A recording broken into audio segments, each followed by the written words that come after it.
A riqueza é um mal na vida do ser humano? Atrapalha o seu desenvolvimento espiritual? Não propriamente. Depende da forma como o ser humano se relaciona com a riqueza. O problema não está nas coisas. Não são as coisas que são más, mas sim o uso que o ser humano delas faz. Isso vale para tudo, né? E com a riqueza também não é diferente. Quando ela é resultante da ação natural do ser humano, ela não é um mal. Deixem eu dar um exemplo aqui. Pensemos uma pessoa que tem uma vocação, que tem um dom, que executa a sua função de forma competente, ética, se preocupando com os outros, de forma altruísta, sem ser egoísta. Se uma pessoa assim conseguir alcançar um bom desempenho material, sem perder contato com a sua essência, sendo ela mesma, sendo ética, a riqueza não será um problema em sua vida, pois será apenas a consequência de suas próprias ações. Mas o problema é quando essa ordem se inverte, quando a riqueza deixa de ser consequência e se torna a causa das ações. Então sim surge um problema, porque daí o ser humano não vive de forma natural. Ele não vive intuitivamente procurando descobrir o seu talento, a sua vocação, as suas qualidades para aplicar tudo isso na vida, podendo então sim ou não obter um resultado material. O problema é quando a pessoa coloca a busca pelo dinheiro em primeiro lugar, fazendo disso o seu Deus, não pensando em mais nada, mas apenas nisso. Daí o ser humano se corrompe, ele perde contato com o seu verdadeiro eu, porque a ganância ela está na mente humana. O problema é quando o indivíduo vive apenas na esfera mental, não ouvindo a sua intuição, a sua consciência interior, não buscando alcançar uma pureza de coração. Então surgem distorções. E essa ganância, praticada por pessoas que pensam apenas no dinheiro, ela é resultante dessa mente.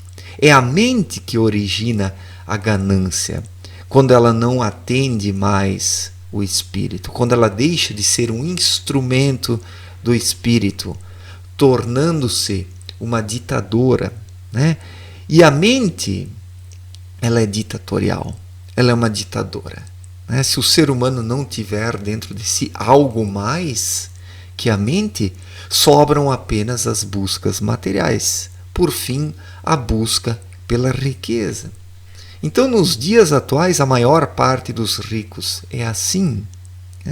São pessoas vazias, pessoas frustradas existencialmente, que se esmagaram a si mesmas e daí buscam na riqueza uma compensação. E quando se busca uma compensação na riqueza, não existem limites, porque o indivíduo vai querer ter sempre mais e mais e mais, porque ele não parte do solo espiritual. Ele não consegue ouvir as profundezas do seu coração, que é onde está o conforto, que é onde está a tranquilidade, a paz. Quem busca o conforto na mente e em detrimento disso no dinheiro, nunca vai encontrar um limite, uma paz, um sossego. Vai estar bebendo a água salgada, e nem um oceano pode matar a sede de um homem que bebe água salgada. A sede será sempre mais e mais e mais. Então o problema está naquele ser humano que não tem limites. Como é a maior parte das pessoas hoje, elas não têm limites. Sejam os ricos ou sejam os pobres, porque os pobres também querem enriquecer para depois humilhar os outros. Nisso as pessoas são muito parecidas, independente da classe social da qual pertencem. Então, eu vejo a coisa dessa forma. Eu não acredito que a riqueza seja um mal. né? O ser humano ele pode obter uma boa condição de vida e se utilizar do dinheiro para promover boas ações, para fazer o bem, não essa caridade hipócrita, mas sim para difundir uma boa causa espiritualista. Os materialistas fazem isso. Eles usam o dinheiro para divulgar a sua causa. Por que os verdadeiros espiritualistas também não podem fazer isso de forma honesta, sincera e verdadeira? Quando o coração está no comando da vida do ser humano, ele não se torna ganancioso. Ele procura se conhecer, se descobrir, entrar em conexão com a energia espiritual e usar isso como combustível para as boas ações. E se, em detrimento disso, o indivíduo obter bons resultados materiais, qual o problema? Não há problema algum, porque nesse sentido o indivíduo estará atuando dentro de uma lógica correta, de uma ordem correta e natural, que é primeiro ouvir a sua consciência interior, o seu coração, a sua intuição, para daí agir. E se o dinheiro vem ou não, isso é secundário, isso é terciário. Esta é uma ordem verdadeira e uma ordem natural. Os fatores, neste caso, estão ordenados de forma correta.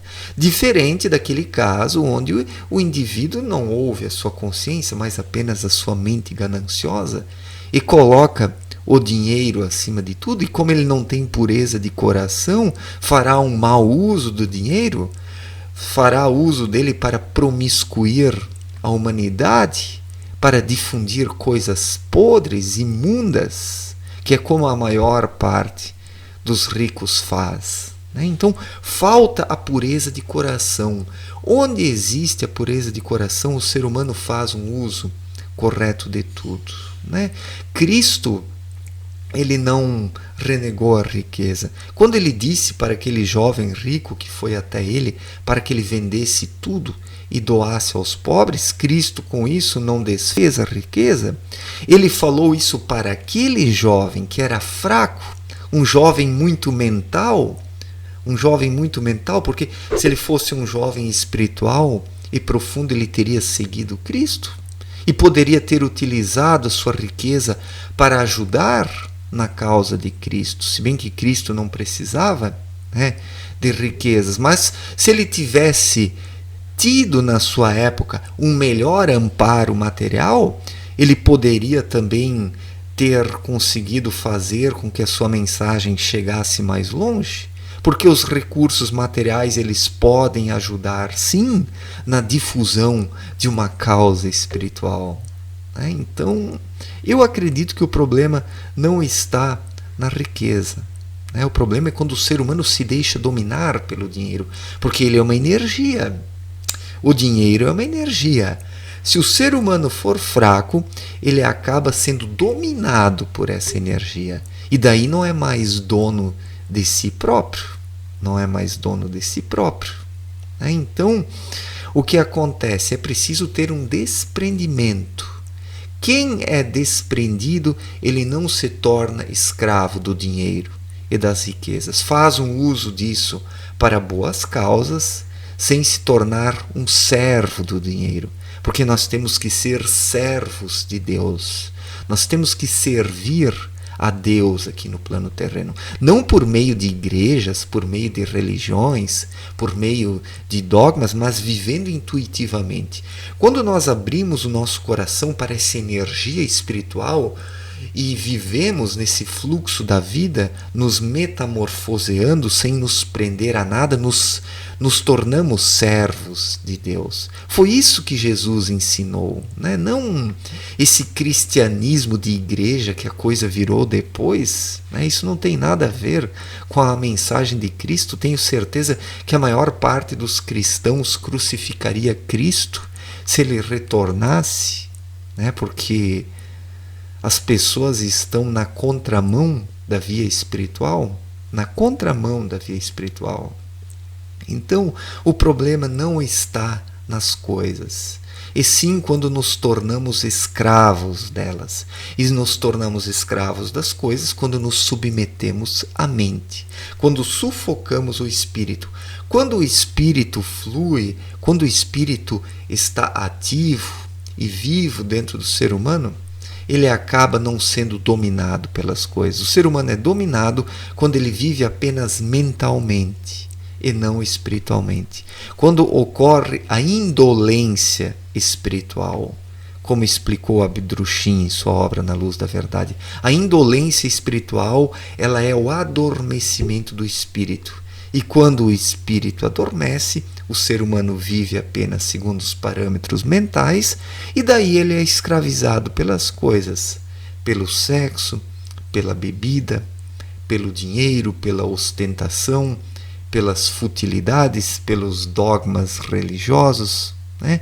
Tudo isso acaba dominando o ser humano, e daí ele se torna um fantoche nas mãos das coisas, que é o que não pode acontecer. O ser humano jamais pode ser um fantoche. Precisa ter um espírito desperto dentro de si e viver em harmonia com a energia espiritual, servindo Deus através da sua intuição. Daí o indivíduo é mais forte que as coisas. Certo, gente? Obrigado pela atenção, um forte abraço e até a próxima. Valeu, gente!